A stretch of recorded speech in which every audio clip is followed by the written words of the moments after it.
fears and those types of layers that really are difficult when you're an adolescent and in high school. So yeah, it definitely leaned on that to make me more comfortable around those situations. Yeah, no, I'm with you 100% on that. And at the time, it's interesting too.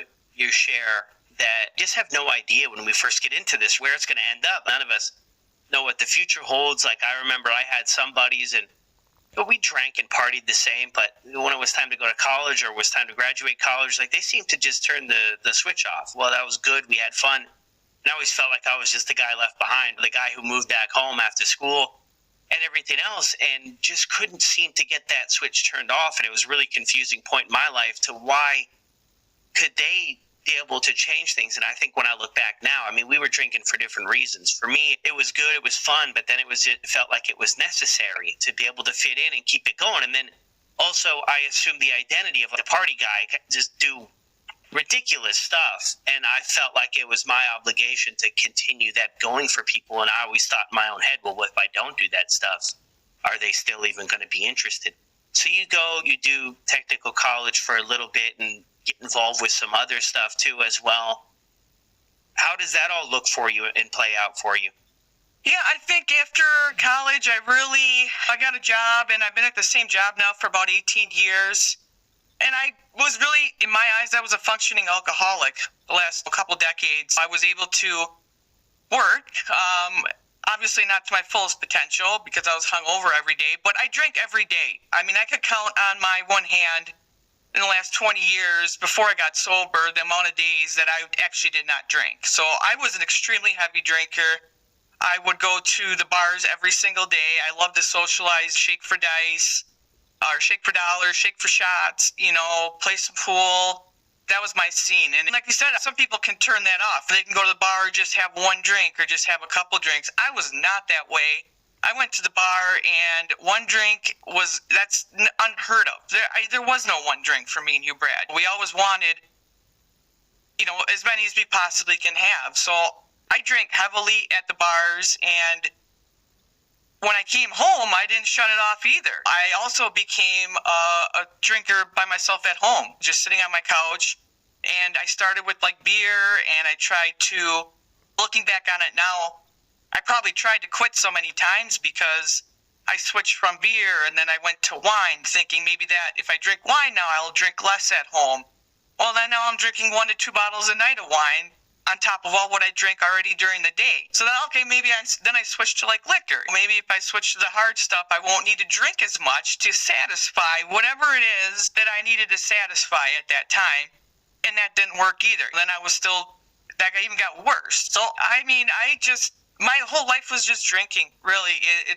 When I look back on it now, I worked and I had a lot of fun, and I did all, my family life and stuff. Luckily, I didn't lose a lot of friendships or anything like that. I wasn't like a destructive drunk. I didn't, go out and, lose jobs or, end up in jail. I did end up getting one DUI, which kind of rattled me. It rattled me for a little bit, for a couple weeks.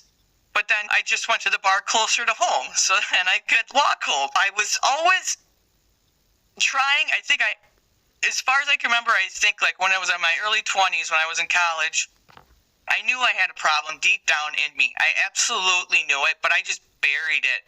I didn't want to deal with it. I thought it was a phase, and then just time gets away from you. And then you just get into this type of lifestyle and environment where that's all you're focused on every day. You wake up hungover, you wake up feeling like crap, and then you're thinking about, well, I need to have a drink. So then you go get that other drink, and then you're drunk, and then you come home and you drink some more. And then it's just this vicious cycle you get caught up in, and it's absolutely terrifying how quickly it can happen. Like you said, Brett, I thought it was just a phase. I thought this was going to be something, a party years when I was younger, and I was just going to grow up eventually like everybody else did and be able to go to the bar and just have that one drink. And I'll admit, I still want to be that person, to be able to go to the bar and have that one drink. I would love to. I would love to go to dinner with my family or a friend and just have one drink or two, and then go home and be fine with it. And it's impossible. And I know that it's impossible for me. That's why I can't have that one. There's that saying, I can't have one, I have to have 15, therefore I choose none. That's my non-negotiable right now at this point in my life, because I'm just not that type of person. I'm not a normie. I have this, whatever it is, you want to call it a disease or affliction, but it's hard.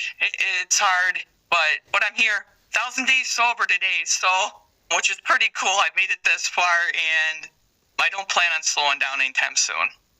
Yeah, and that is incredible that the day you booked for us to do this was 1,000 days for you. So that's incredible in itself. So going back a little bit though, you mentioned something that was interesting to me about early on in your maybe early 20s, I think you said there, that you knew at some level that you had a problem. What does that look and feel like for somebody in their early 20s to have those thoughts or those feelings?